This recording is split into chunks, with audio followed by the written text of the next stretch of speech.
Good afternoon, everybody, and thank you for coming along to the Audit Committee meeting of 26th of June. We don't need to do apologies because everybody is here. If you like, here in person in the chamber, if you like, we could just wave rather than use Teams for C's and Q's. Is that okay, or would you prefer to use C's and Q's?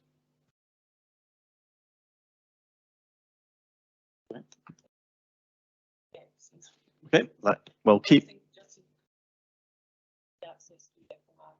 Okay, C's and Q's then, please, if you put a message on the Teams.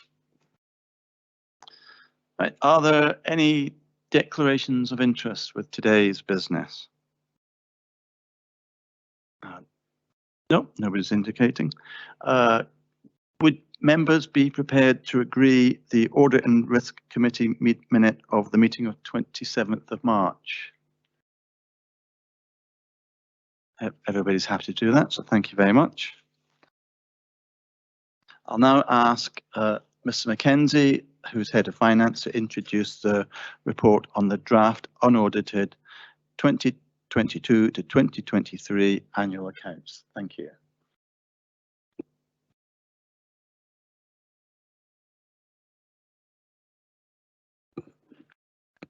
Start again. I'm so unused to having people in the room. Thank you, Convener, and good afternoon, councillors. The unaudited accounts required to be considered by a committee of the council whose remit includes audit or governance by no later than the 31st of August. Consideration of the draft accounts by the committee today meets this requirement. The annual governance statement for 2022-23 on pages 35 to 40 of the agenda pack was previously considered and approved by the Scrutiny and Performance Committee on the 7th of June. Following approval of the unaudited accounts, they will be signed and submitted to the Council's external auditors, Audit Scotland. As set out in section 6 of the covering report, the unaudited accounts will be made available for public inspection between the 30th of June and the 20th of July inclusive, with the audit of the accounts expected to take place between July and September. The Council has been advised that the external audit report is not expected to be available by the 30th of September, which has been the normal reporting date. So on this basis, it is anticipated that Audit Scotland's report, together with the unsigned audited accounts for 2022-23, will be considered by the committee at its meeting on the 30th of October. As always, I would add the caveat that these dates remain provisional, subject to progress with the audit. The unaudited accounts comprise of financial statements together with the accompanying notes. The comprehensive income and expenditure statement on page 45 of the agenda pack shows the accounting costs in year of providing services in accordance with generally accepted accounting practice. The movement and reserve statement on page 44 shows the movement in year on the Council's different reserves, and the balance sheet on page 46 shows the value at the 31st of March of the Council's assets and liabilities. The net assets of the Council be matched by the reserves it holds. The Council is required by statute to maintain separate accounting arrangements for its income and expenditure on social housing. Reference is therefore made throughout the document to the housing revenue account for social housing expenditure and the general fund for all other non-housing expenditure. The financial performance of the Council in 2022-23 is summarised in the management commentary on pages 20 to 34 of the agenda pack. Excuse me.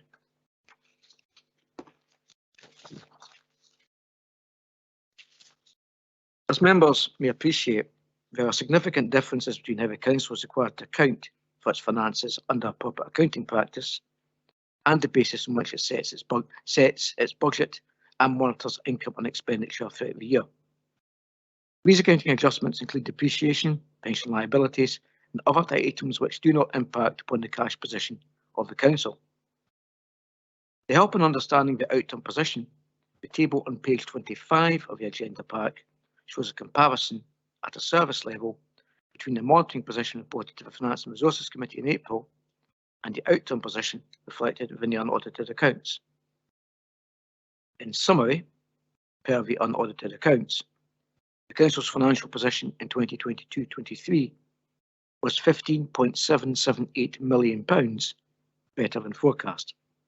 This was largely due to the late receipt of an additional £8.7 million of revenue grant funding and around £5 million of further positive movements in service expenditure and income. Pages 25 and 26 of the agenda pack set out in more detail service under and overspends and additional income.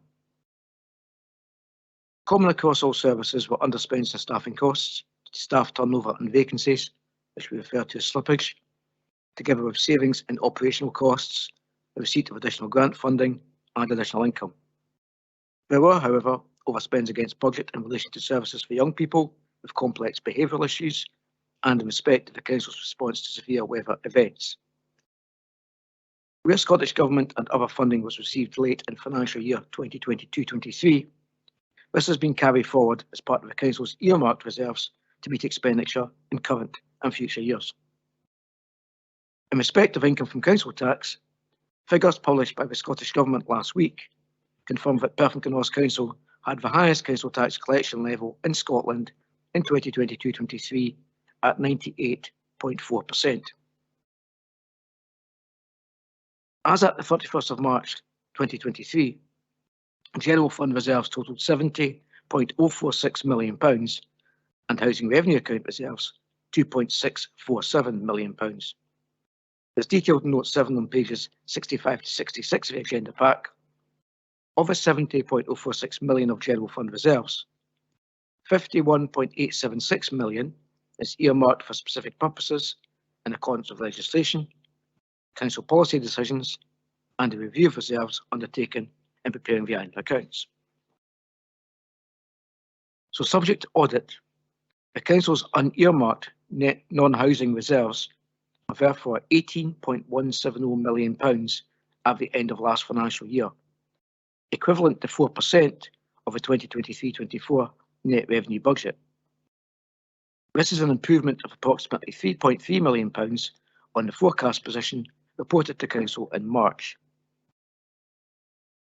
The Council has a long-standing policy of retaining uncommitted reserves in the range of 2% to 4% of the net revenue budget. And while the unaudited position for last year is at the top of this range, members will be aware of the significant financial challenges and risks facing the Council, both in the current and coming years, particularly given prevailing levels of inflation. And retaining uncommitted reserves at 4% supports the Council's financial resilience. Turning to capital, total gross expenditure on capital in 2022-23 was £125.9 million, comprising £18.6 million in the Housing Revenue Account and £107.3 million in the General Fund. Gross expenditure on capital projects and programmes in 2022-23 was over £35 million more than in the previous year. And as summarised on page 27 of the pack, this reflects significant expenditure on assets and infrastructure, such as the new Riverside Primary School, the Crosstail Link Road, the new Perth Museum, and the Council's housing stock. The balance sheet on page 46 of the agenda pack shows the resources of the Council and how these are financed, reflecting the Council's overall financial position at a point in time. Subject to audit, the Council's net assets in the balance sheet have increased by £285.6 million to approximately £1.027 billion at the 31st of March 2023. Movements in the Council's balance sheet are highlighted in pages 27 to 28 of the agenda pack and set out in more detail in the notes to the accounts.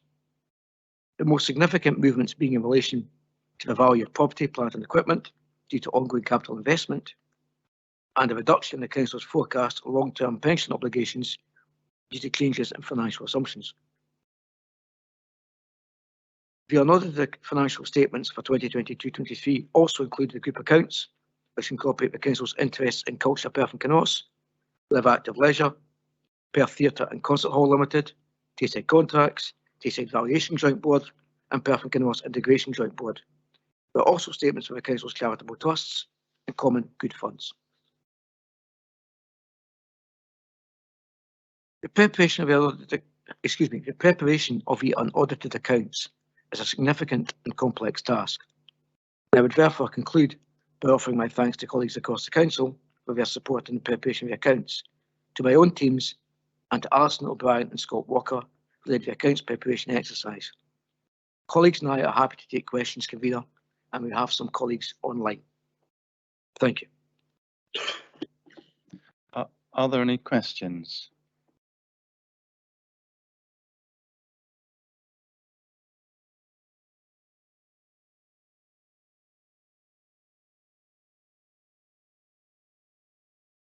Councillor Grant Stewart, please. Thank you, Convener. I'd like to pick up on the point about the reserve position has increased to 4%. Could I maybe ask how we managed to do that, please?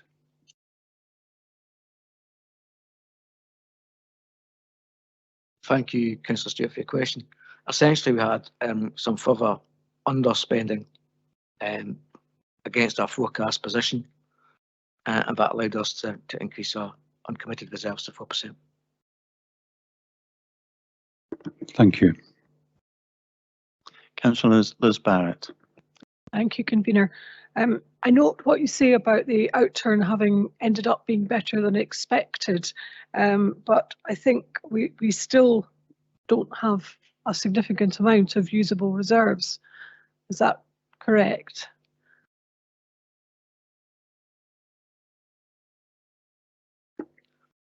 Thank you, Councillor Barrett, for your question. And yeah, I mean, I think I'm always circumspect, as you know, in terms of the Council's financial position, and the risks are set out in the management commentary as well as in other reports to Council. We have just over £18 million of uncommitted reserves. We've got £70 million in total of reserves for a number of commitments against them. So whilst the position is perhaps better than forecast, I'm always mindful of the pressures and challenges ahead. Just a supplementary to that, so our deficit was, I've lost where I've written it down, 30 odd million. So we don't have reserves, usable reserves to sustain that for long. Thank you for your question. I'm trying to frame a suitable response. I would never advise Council to be meeting recurring expenditure from reserves. So reserves are part of short-term funding solutions for the Council and have been used in prior years' budgets, including the current year. But that is, in the long term, not a sustainable position. Thank you. The other one on reserves is also the pensions situation. I mean, a lot of the change in the overall assets of the Council has come about due to the change in the financial assumptions about pensions. So presumably that's gone greatly in our favour this year, but that could change in a negative way in future years. Thank you, Councillor Barrett, and indeed that's perhaps the most variable number in the balance sheet. As members of the call, you'll know from your own experience, those numbers have shifted from a net pensions deficit in most years to a net pensions asset. And the reason for that is largely through a change in what's known as the discount rate, which is the methodology used to calculate the future pension liabilities of the Council, and that's shifted positively on this occasion, but that can move every year.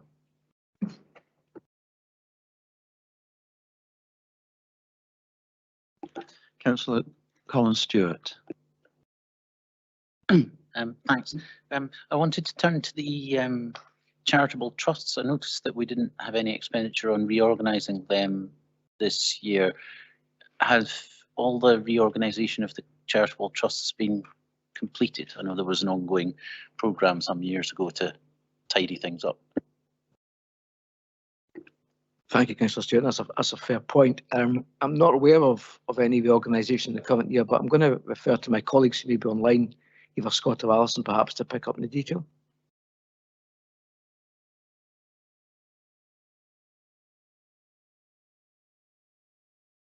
Thanks. I'll start that if that's okay. So we looked at any opportunity to amalgamate the charities as we get more information, and work is ongoing. The bulk of the work has been carried out. However, if further opportunities do come to light, we will look to merge it into the bigger Perth Ross Endowment Fund.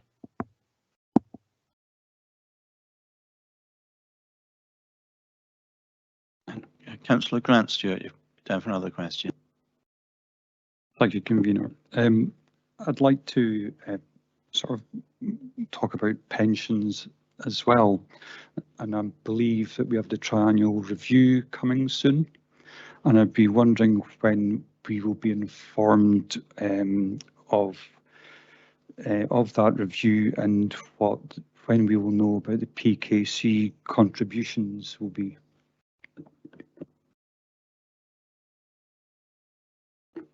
Thank you, Councillor Stewart, for your question. I don't have that date to hand. I'm going to refer to colleagues. What I would say is that compared to other pension schemes, now a number of them across Scotland, as you may be aware, and we have one of the lowest employer contribution rates at the moment, which is a reflection perhaps of the success of the Tayside Pension Fund. But I wonder if colleagues online can perhaps provide an answer. Scott's indicating an answer. Mr. Walker, would you like to answer? So yeah, thank you. So the next valuation will be based on the pension fund at the 31st of March 2023. And that we would normally expect the outcome of that towards the end of this year, start of next year, because that would then feed into our budget for 24-25. And depending upon which way rates go, that could add a pressure or bring a potential saving. But we'll not know that until much later this year, the turn of next year. Thank you. Are there any more questions, members? Are there any comments? Excuse me, Councillor Grant Stewart, you'd like a... Pardon, Convener, that was me, digital world, I think. I was interested to see the council tax collection rates increase, and I was just wondering, do we understand how that collection has gone up?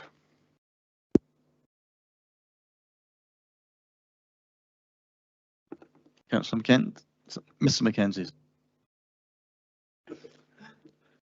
Thank you, Convener. I couldn't quite know how to respond to that. And thank you, Councillor Stewart. Colleagues will maybe have a more detailed response, but we are very proactive, as you'll know from the monitoring reports go to Finance and Resources, in terms of engagement with our customer base and whatever income stream. And we also enjoy a high level of direct debits. So in terms of payment, which is a very effective way to pay, efficient way to pay from the council's perspective. So I think just that engagement across the piece has supported that.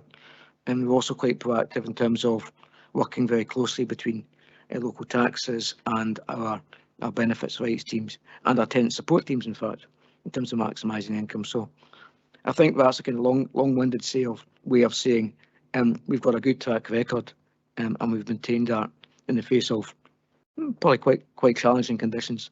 But I don't know if colleagues would wish to add anything further. Thank you.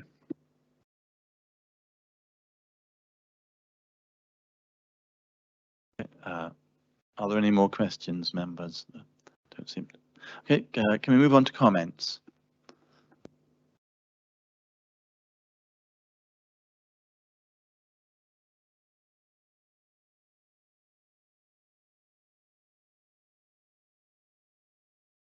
Councillor Barrett. Thank you, Convener. I'd just like to thank Mr. McKenzie and everybody who's involved, not just in the preparation of the accounts and the reports that have gone into the accounts, but the maintenance of the accounting records right through the year. And especially congratulations to those who helped, well, actually not especially, but just to mention those who helped with our good results on council tax collection. They are as ever very clear and comprehensive accounts. I've already noted my concern about the size of our deficit and the limited reserves we have available, and I am concerned by what's presented here, but I thank the team very much for everything they've done to produce this.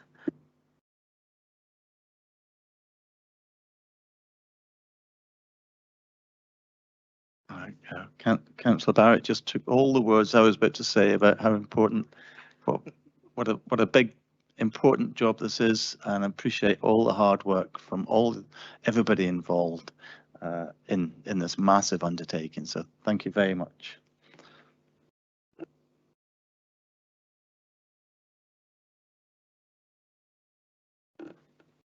Are there any more comments? Okay. Can I ask members to authorise the Head of Finance to sign the unaudited 2022 to 23 annual accounts? Agreed. Okay. And can I ask the members to note that it is anticipated that the unsigned audited accounts will be considered at the Audit and Risk Committee on the 30th of October? Okay. Great, thank you very much. I'll now pass to Councillor Chan, who will be looking after the internal audit papers, all three of them. So. Thank you, Convener. I'm now going to ask Jackie Clark, Chief Internal Auditor, to introduce the internal audit follow-up. Thank you. Thank you, Vice Convener. There were two actions which were due to be completed by the end of May 2023, which had not already been followed up. One action was completed in full, and there's one small part of the second action, which is on the appendix, which is yet to be completed for the second action.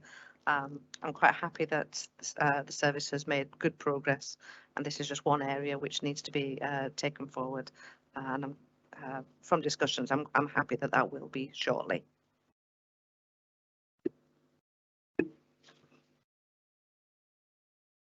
Are there any questions on the report? Councillor Colin Stewart. Thank you, Vice Convener. I'm just curious. Developing appropriate standing agendas for business meetings seems like a relatively simple fix for something that was due in June 2020, doesn't it? Thank you for that observation. This has been part and parcel of a bigger piece of work, as the finding obviously suggests, and it is something that will be relatively straightforward once personnel are properly in place at the ALIO. But there's been some changes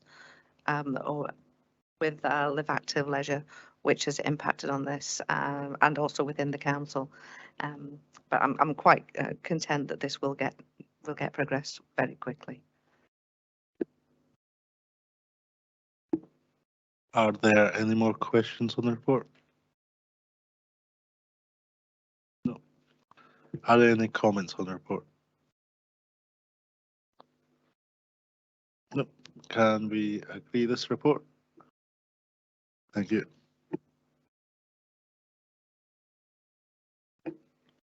I will now ask Jackie Clark, Chief Internal Auditor, to introduce the internal audit update.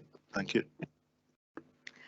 Thank you, Vice Convener. The report presents an update of progress with work within the internal audit function here at Perth and Kinross. We've continued to work on internal audit plans for the council, for the IJB, and also in supporting the National Fraud Initiative process.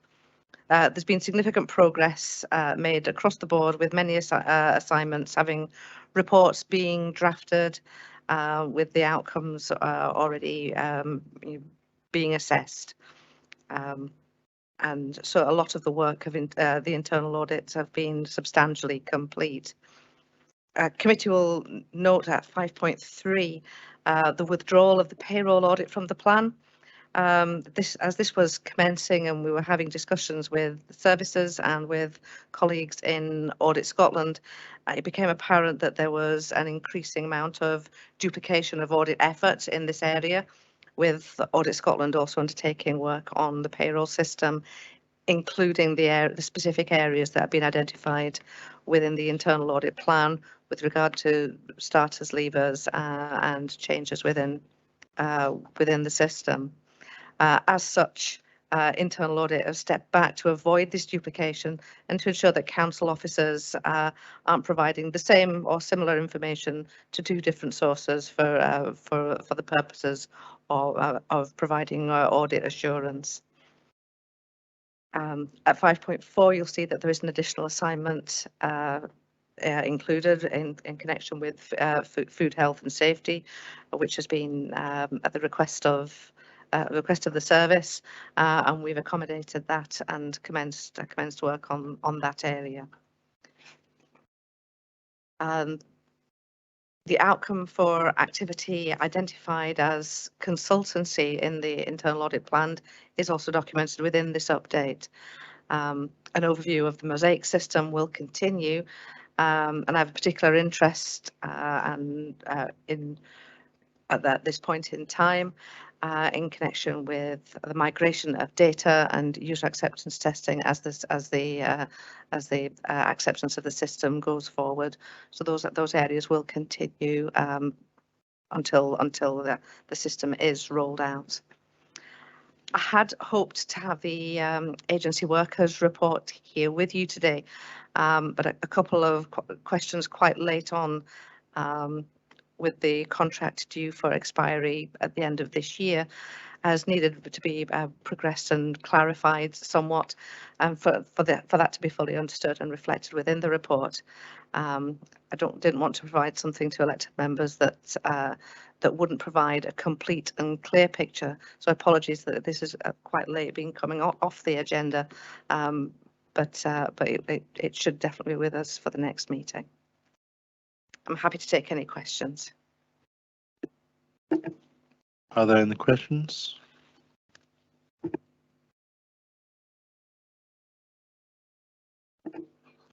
Councillor Colin Stewart. Thanks, Vice Convener. I was just wondering where we were with the Mosaic and Transformation Review audits, which are listed as coming to this June committee as well. Thank you for the question.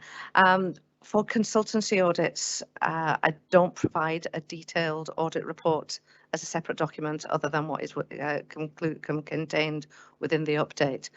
The reason for that is that going back a while, I sought approval from the committee not to bring reports where for consultancy issues.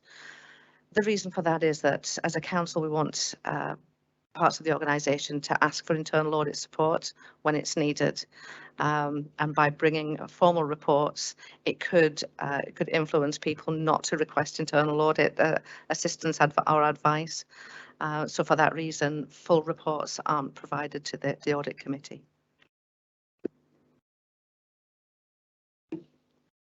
Question from Councillor Grant Stewart. Thank you, Vice Convener. My question is around 6.1 Mosaic as well. Could you maybe clarify about the implementation? Is this a hardware issue or is it a software issue? Because I imagine the social work department are still using Swift, which still will meet the needs. But maybe you could, as a sort of follow-up question, could you help me understand why we're moving to Mosaic, and is this related to the issue? Thank you. Sorry, that's a bit garbled.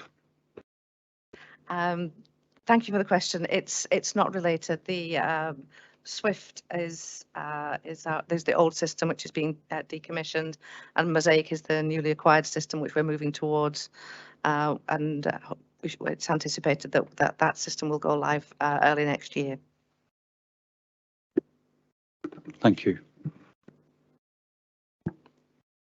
Are there any more questions on the report?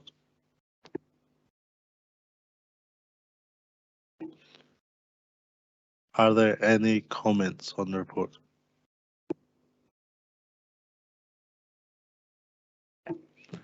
Are members would like to agree the report?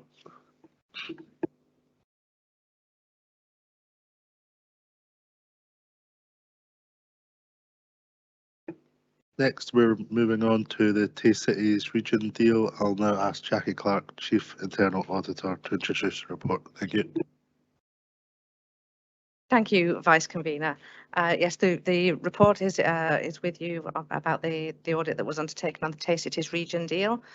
I've included within the report an executive summary just to highlight the key areas for your consideration. So there are two actions which are arising, one of medium and one of low risk, and reasonable assurance can be placed on the arrangements in place for managing for our involvement with the Tay Cities region deal. Alison Seggi is also joining us online. If you have any specific questions, and between Alison and myself, I'm sure we can answer them. Thank you. Are there any questions on the report?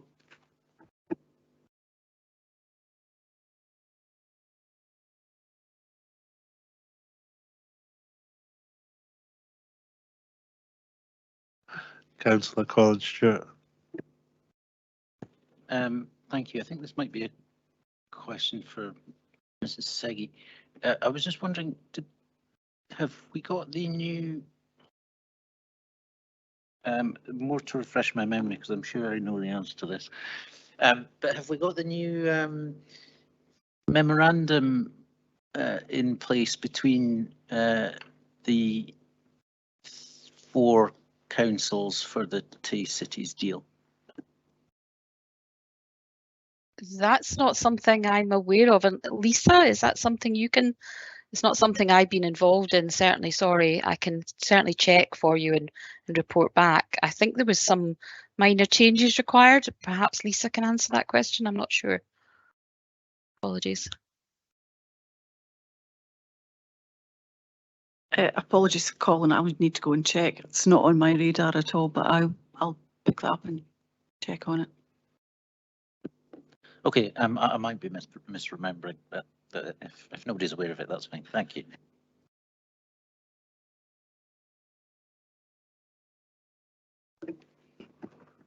Are there any other questions on the report?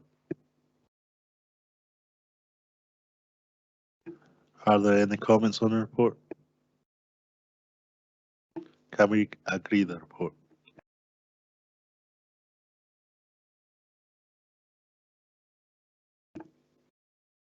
I will now ask Jackie Clark, Chief Internal Auditor, to introduce the Internal Audit Annual Report and Internal Audit Opinion 2021 to 2022. Thank you. Thank you, Vice Convener, and apologies, there is a typo in the title, which is that the internal audit opinion is actually for 2022-23, not 2021-22. So my apologies for that. The rest of the report does state 2022-23. So apologies for the wrong year. Public sector internal audit standards require that the Chief Internal Auditor should provide an annual opinion concluding on the adequacy and effectiveness of an organisation's framework for governance, risk management and internal control.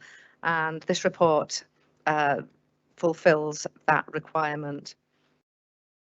It highlights previously reported outcomes and takes into account ongoing work and draft reports that I've had sight of, and also takes account my knowledge and experience of all aspects of the internal control and the systems of governance, such as the processes, procedures, job descriptions, structures, and what have you that are in place within 22-23.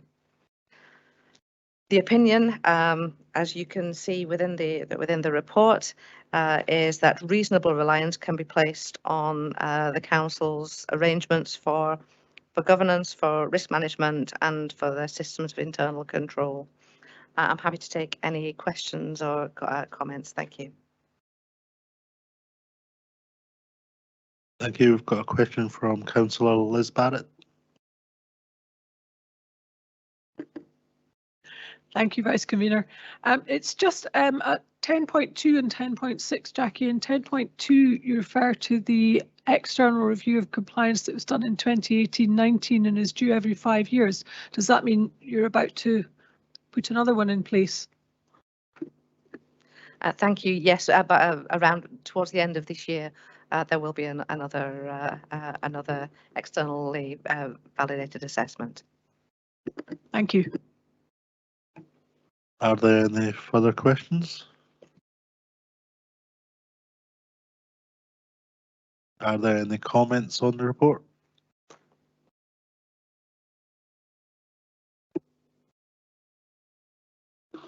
Councillor David Illingworth. Yeah, thank you. I just think every report should have a little typo in, just proves that everybody's awake and reading the things. And also I'd like to thank Mrs. Clark for all the hard work she's put into internal audit this year. Councillor Liz Barrett. Well, there you go. You beat me to it this time, David. But also to Jackie and to your team for all the work that's going on all the time in the background. Thank you. Thank you, Councillor. I'll pass that on. Are there any further comments on the report? Can we agree the report? Thank you.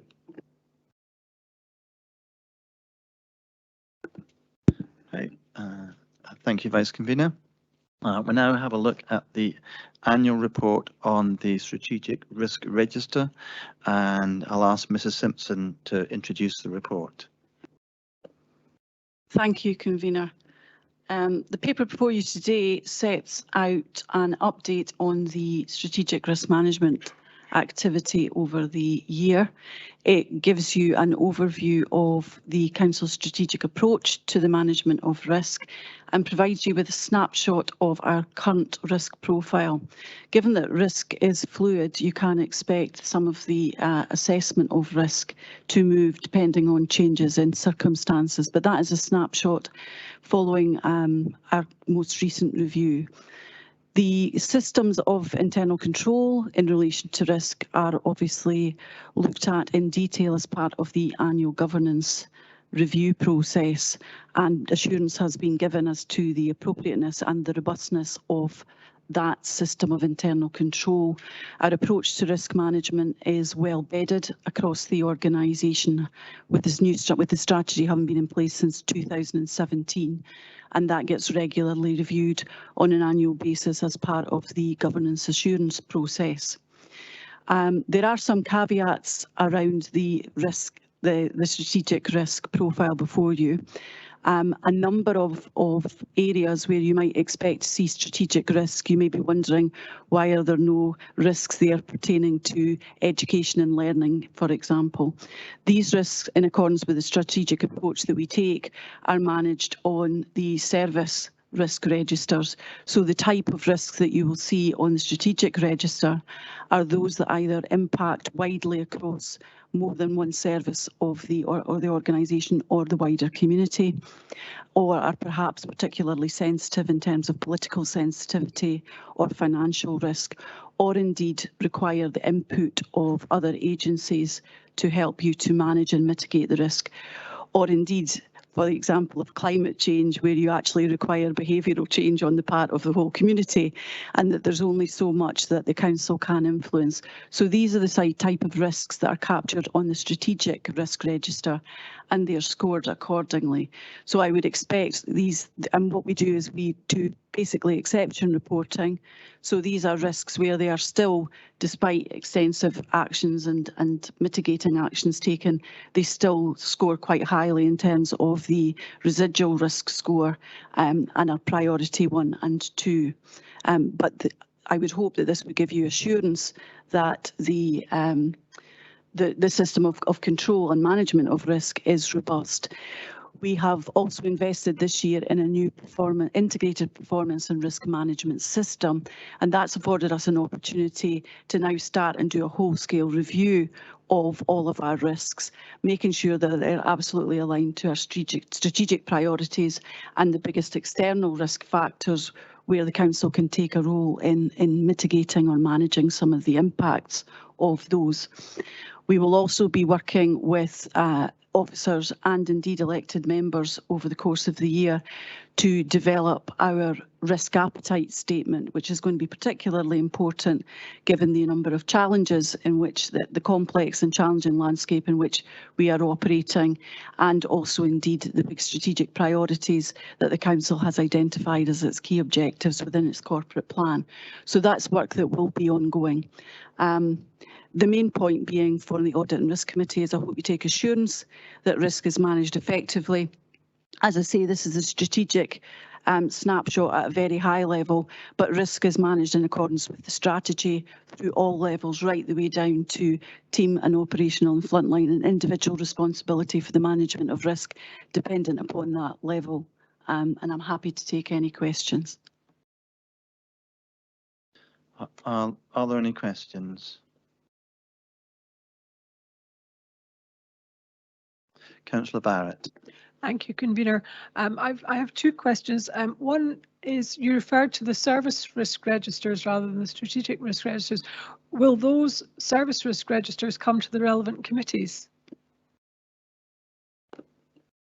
I'm not aware of there being a formal reporting mechanism, but in terms of any high-level risks that emerged at an operational level, then they would be reported through the due process. In terms of our strategy, operational risks are managed. If they became something that would quantify or justify a strategic risk register in terms of a strategic risk, in accordance with the escalation process that's set out within the strategy, they could emerge and find themselves on these.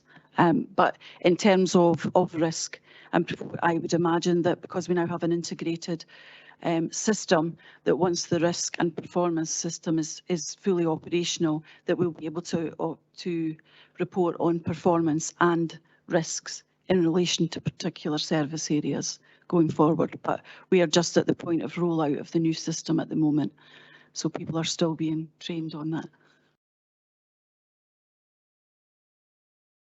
Thank you. And my second question was, and I noticed climate change is particularly a bit concerning in that the control effectiveness is mostly adequate and most of the actions are red.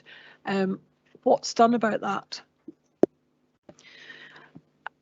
I think that in similarly to the controls, etc., around tackling poverty, there is only so much that the council can actually do. So that scoring is more reflective of not the mitigating action and the huge amount of good work that's being done within the organisation. It simply reflects the fact that we only have direct control and influence over a small part of that.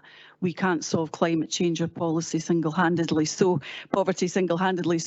these scores, although high, are not indicative of the fact that no work is being done. Indeed, good work is being done, both in terms of tackling poverty and climate change, and we're very proactive in that regard as a council.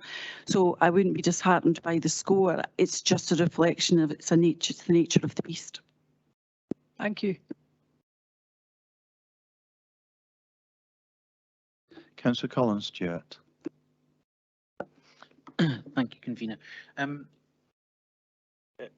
I had the opportunity to see the risk module of PK Performs a few months ago, and it looks like it could be a really powerful tool. I just wanted to check then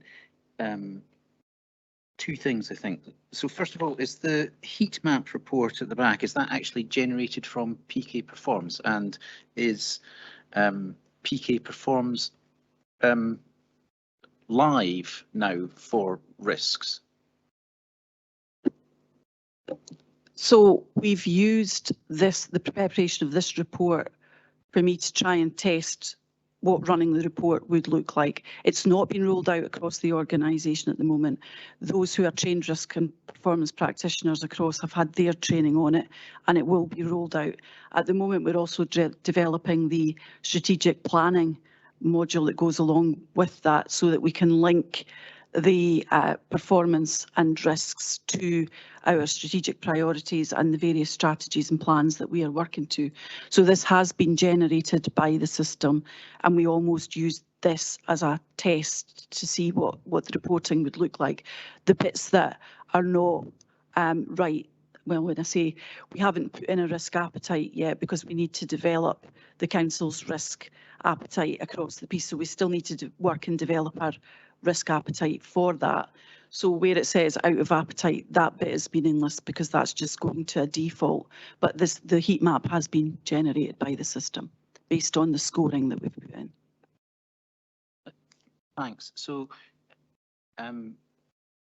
what I think I'm getting at is for the risk reporting, PK performance is live for the risk practitioners. So we're not using two systems. This is the live real system, and it just needs the training rollout just needs to follow. Great, that's fine. Thank you.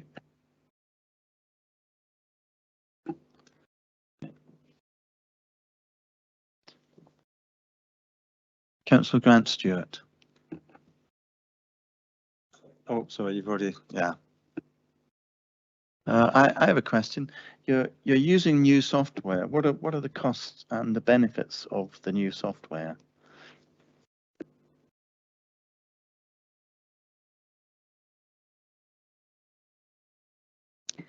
I don't actually know what the cost is off the top of my head. I've not actually commissioned the system, but I can find that out for you. It must have been quite a reasonable cost, so we wouldn't have been able to afford it. In terms of the benefit, we haven't actually had an integrated risk and performance management system. So things were being done across different systems. Data was being captured from distance, which meant an awful lot of kind of manual input to try and produce reports. This also gives us an opportunity to link it in with the strategic planning aspect, which is also a module of the system, which would give us a more holistic view and give us better business intelligence and business data. So there is no doubt that there's going to be a huge benefit to having the system. And once we get it properly populated, I've even found that just from the process of producing this report for this committee, I can see the benefit in terms of the amount of data that we can get and how we can use that to give more meaningful reporting. So I have no doubt that whatever we did spend on it, I think it's been money well spent.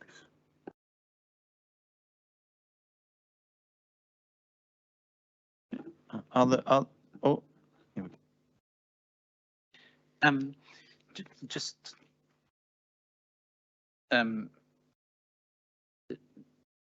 like you were saying, Mrs. Simpson,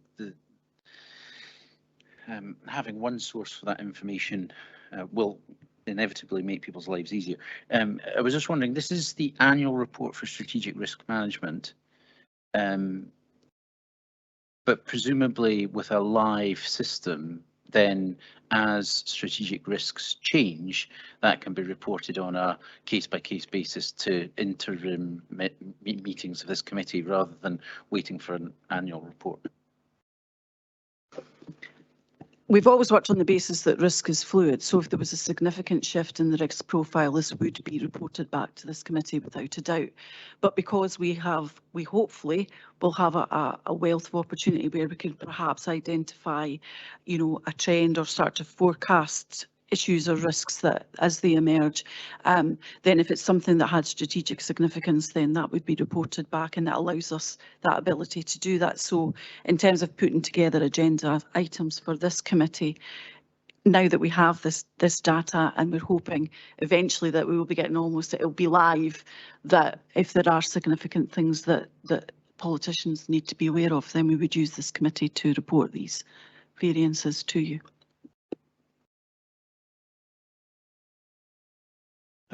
Don't seem to be any more questions. Can I move to comments?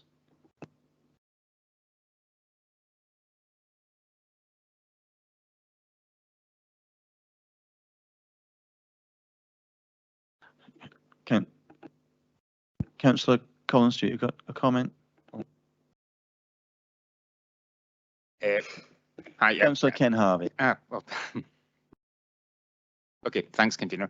I'd noticed from the website that there's no price for this software, so I assume that means it's a quite substantial fee. However, my comment would be all the work your team's done has been absolutely superb. I do some of this work professionally as well, and I know how difficult it is and how time consuming. I'm not aware of this piece of software, but it does look very good in the presentation. So I just want to thank your team and hope everything goes well going forward. Thanks very much. Councillor Colin Stewart. I was just going to say that when I saw the software sort of live on screen, it was in connection with seeing how we could use it, or we're intending to use it for performance management going forward. It might be useful for the members of the committee to actually see it rather than just the sort of printed out report, just because it's a new development and we should at least be familiar with the look of how these things work. Mrs. Simpson says she'd be happy to arrange that, so we'll get that arranged for next term.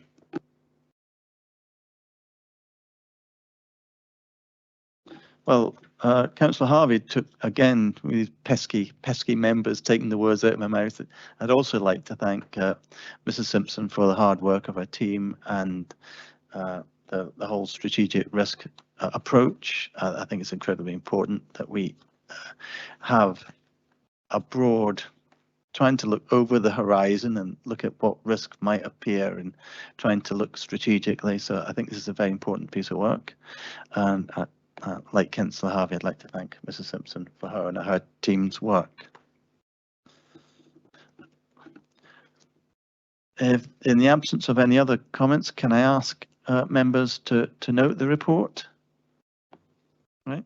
Thank you very much. And that brings this meeting to a close.